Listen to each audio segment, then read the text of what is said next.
8, mahasiswa Stipas Tupang. Sekarang ada kerja tugas akhir skripsi.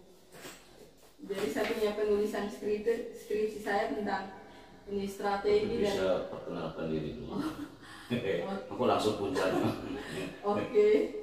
Ini nama lengkap Maria Yunita Taek, biasa dipanggil Yuni. Saya dari Debubot. Debubot. Iya, Pak Der. Paroki apa Debubot? Paroki Santo Antonius Paduanela. Oke, ya, silakan. Jadi sekarang saya semester 8 sedang menyelesaikan tugas akhir saya skripsi.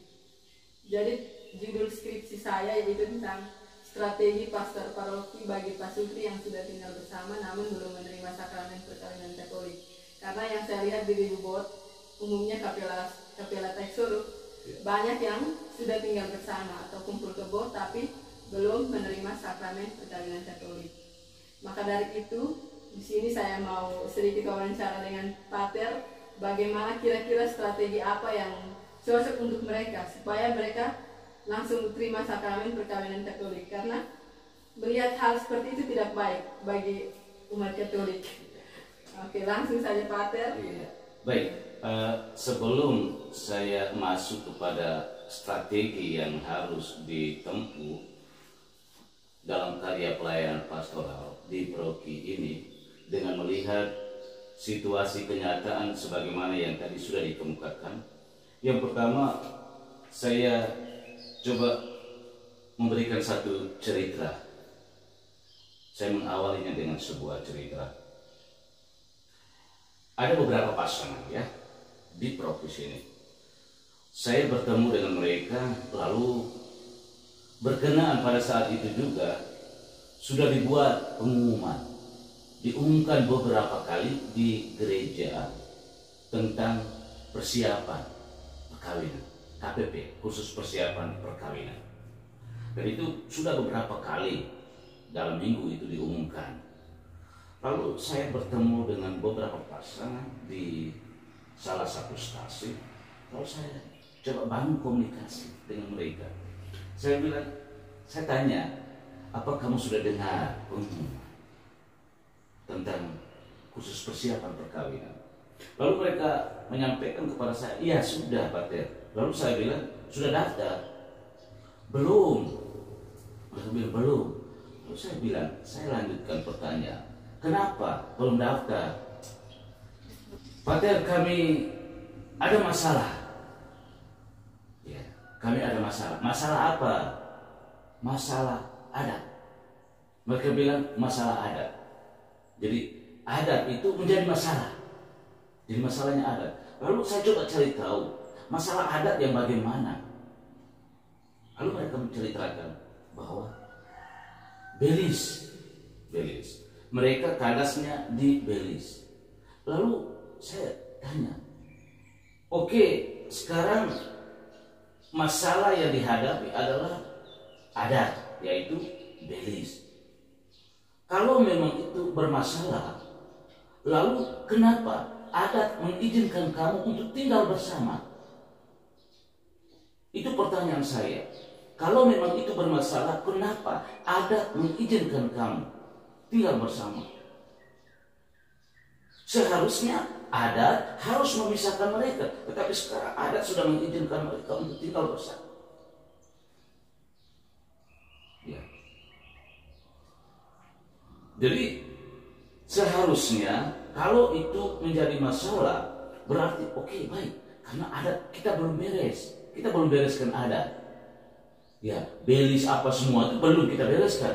Ya, kalau memang belum beres, ya pisahkan tuh, jangan tinggal bersama dulu. Tetapi belum beres, tetapi diizinkan untuk tetap tinggal bersama. Lalu tinggal bersama sampai kapan? Itu kita tidak tahu. Kalau adatnya, Belisnya itu ditunda sampai mati, berarti masalahnya tergantung sampai mati. Baik, dari cerita ini saya mau katakan begini, bahwa dalam pengamatan menghadapi tantangan-tantangan persoalan tentang perkawinan itu sendiri, kenapa banyak umat kita yang hanya hidup bersama, tetapi mereka tidak bawa mereka punya hidup bersama tadi itu diberkati, direstui Tuhan. Mereka lupa bahwa yang menjadi pemilik dari perkawinan itu adalah siapa? Tuhan. Ya. Karena itu kita harus kembalikan apa yang menjadi milik Tuhan itu. Kita mohon restu, berkat. Orang sering mengatakan bahwa kami masalah beres, masalah ada. Ya. Sesungguhnya gereja dengan adat itu selalu bekerja sama. Gereja dan adat selalu bekerja sama.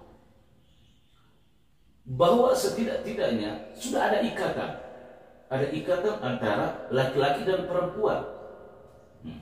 Karena ketika mereka sudah ada ikatan, kendati pun tidak seluruhnya harus diberi.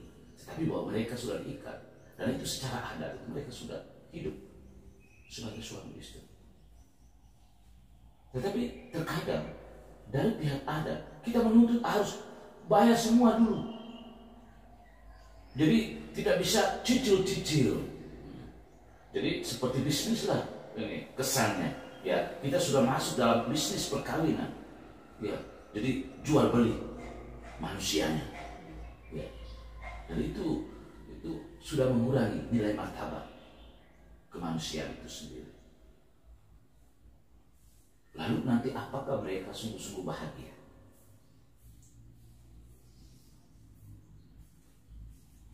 Kalau kita melihat kenyataan seperti ini di Paroki, bahwa kita melihat masalahnya, lalu alasan kenapa.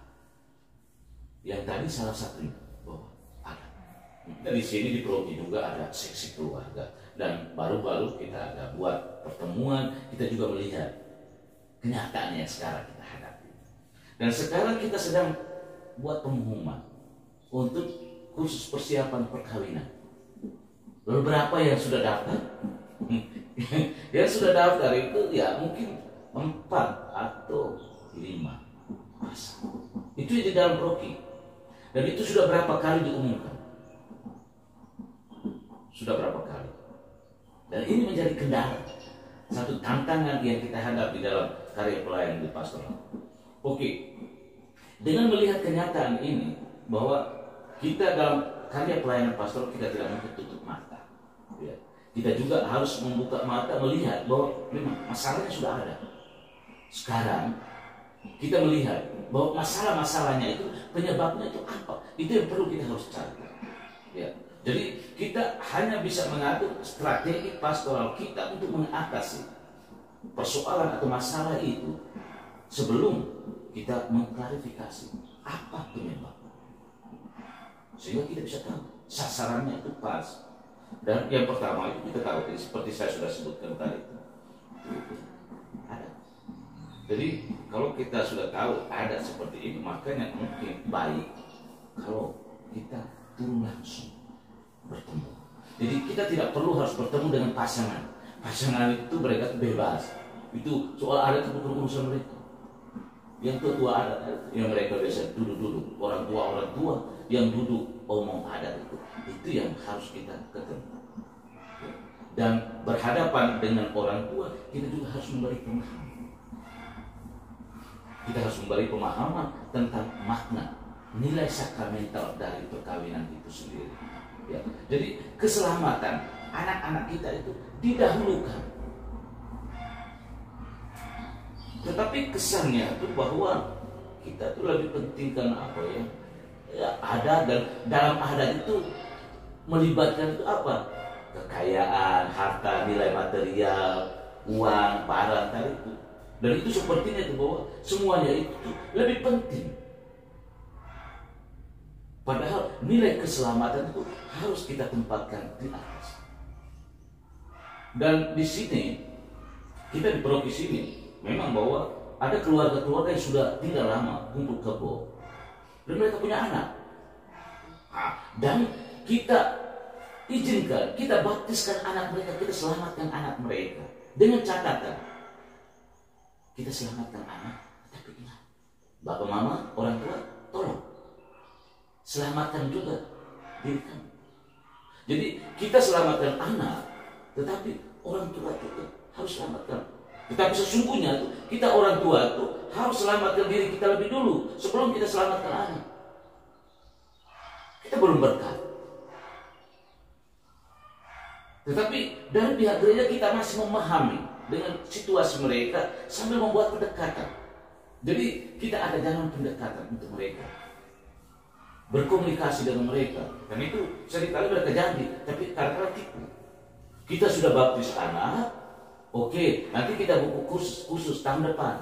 Ya, jadi yang sudah anaknya permandikan tahun ini, oke, mudah-mudahan tahun depan ya. Orang tua kita beri motivasi dan semangat, mendukung mereka. Oke, kita bereskan anak sekarang, tahun depan tolong kamu orang tua bereskan. Begitu. Tapi ada yang tidak. Ada yang dengar dan buat, ada yang dengar dan buat seperti tidak dengar. Jadi itu kesannya. Jadi mungkin mau tanya lagi, mau gali lebih jauh lagi, silakan.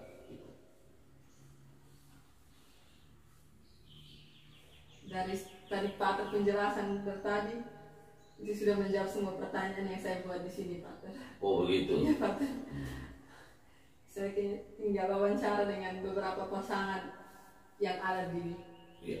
Jadi mungkin baik juga harus ketemu dan dengar langsung dari mereka. Ya, ini dari pihak saya sebagai pastor paroki yang ada di paroki ini. Ya, tetapi bahwa memang kita juga mendengarkan mereka sebelumnya itu, tetapi tidak semua.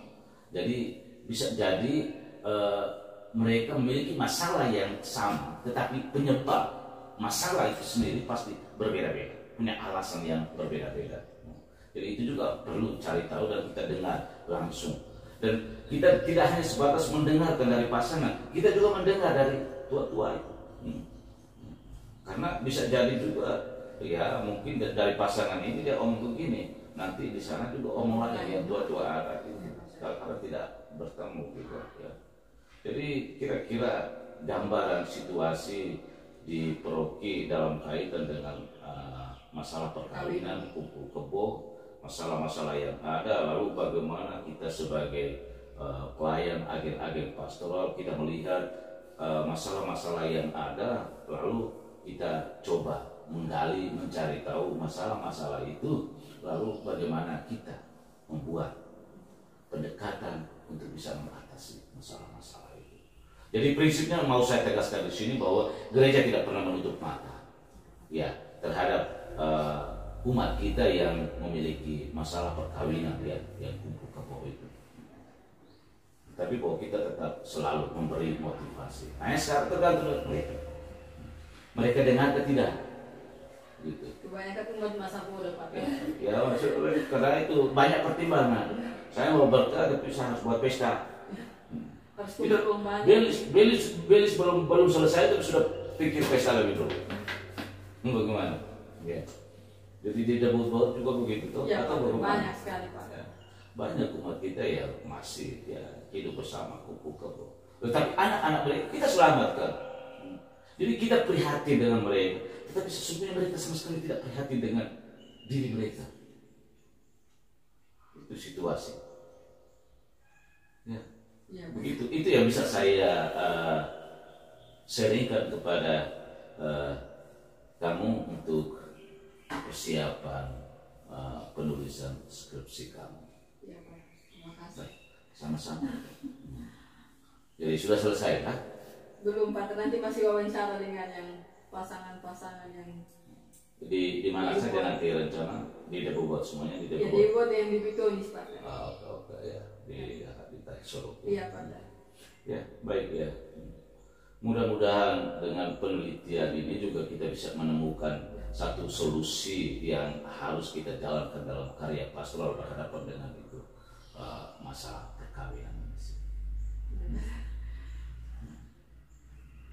Sudah ya, Bapak juga. Ini mau masuk seminar, Pak. Sudah ada rekomendasi? Belum, Pak. Ini baru Pak. Ya.